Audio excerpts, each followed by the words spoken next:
As a kid, I just loved scratch paper, and I must say this was so much fun to make. So today I'm going to show you how to laser engrave this scratch paper using the Creality Falcon. I'm using the Creality Falcon Pro next to me, and you'll get this file as part of the tutorial, so you can make it alongside. Now, this is the perfect project if you're a beginner, so don't be daunted by this process, and once you start, I promise you, you won't stop.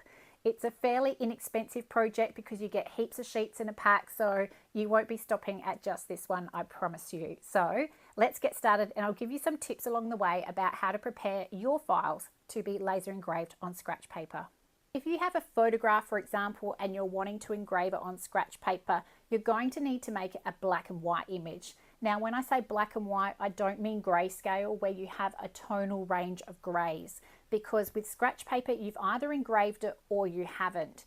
If you do test out sort of light engrave in areas and then heavier engrave in others, you really will just get a dirty mess because you're either removing that black coating and allowing that color to pop from underneath, or you're not. So I would suggest, if it's an image, pick up that contrast, apply a filter that really puts it into black and white, such as noir filter, and you will really get a nice result then.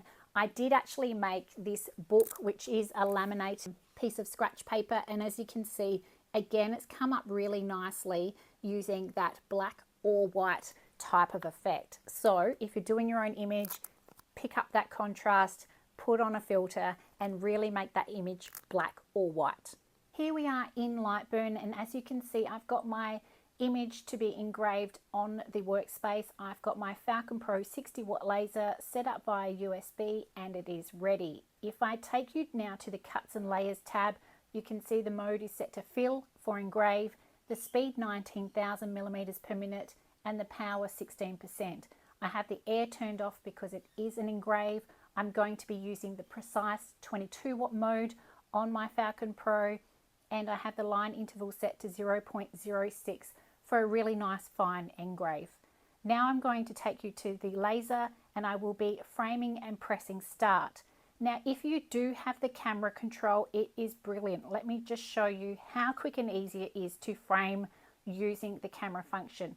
So you can see the Creality camera is set up there. You can see that there, and when I press update overlay and press show, you can see how easy it is to align to the actual workspace. So I'm going to go back to the laser now, and let's start our engrave. To engrave the scratch paper, I've just popped it on a timber backing to keep it nice and flat, and I'm going to be using the engraving step on the focusing tool, which is that top step there. I'm actually going to pop it off to the side of the scratch paper just so I don't scratch it using that metal tool. Now I'm going to loosen these two screws on the right hand side of the laser head, bring it in, and just put it on that top height there so that we have the exact engraving depth that we need for a nice focus point. Now I'm going to bring my laser head in just inside that bottom left corner so that I have a black edging around my zebra. So I'm going to press frame now.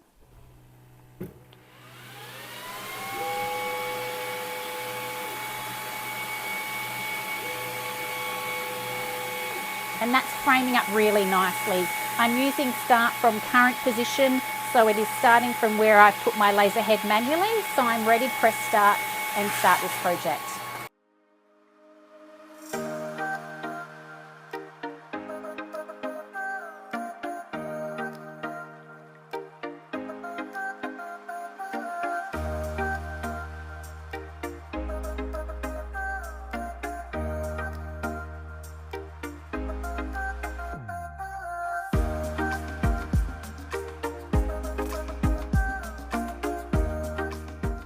The engraving is now out of the laser and it's looking fantastic. Now you will find that that sort of sooty black paint overlay will just leave a little bit of dust behind. So I'm going to use this soft cloth and just give it a little wipe just to get that excess off.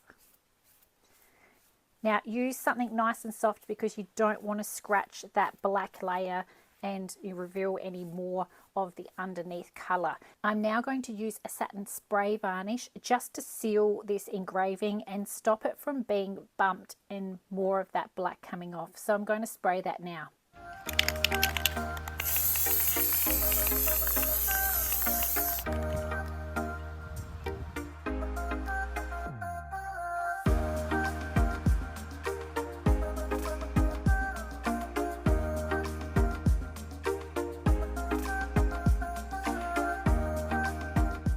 As you can see, the varnish is now dry and it gives that beautiful satin finish. Now, there's no reason why you can't use the high gloss lacquer. I just really love the effect of satin.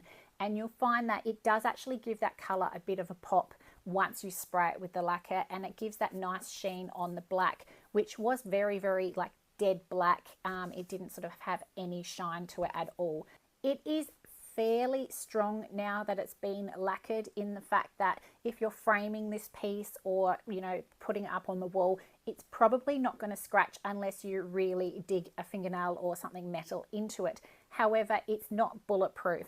So for the exercise book that I did for my daughter's school, I actually did laminate this piece, and as you can see, that gives it a real sheen to it. And again, you can see it's sort of that gold yellow pop.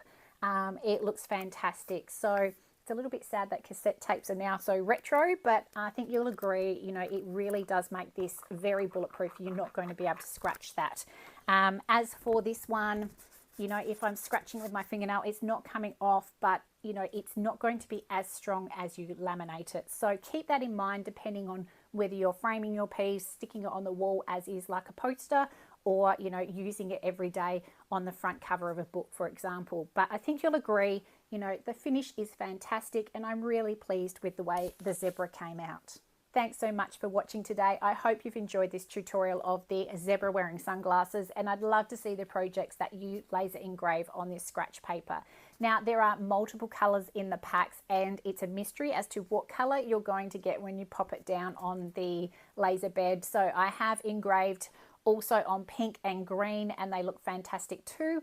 And it's, as I said, a mystery as to what color you're going to end up with, and I just happen to have two sort of golden yellow pages here. So show me what you make. I'm really interested to see how you go with both your zebra and then also your own phallus as well. So thanks again for watching. Until next time, I'm Heidi. I'm the Crafty Socialite on social media, and thanks to Creality Falcon for sponsoring this tutorial. I hope you got a lot out of it, and until next time, see you then.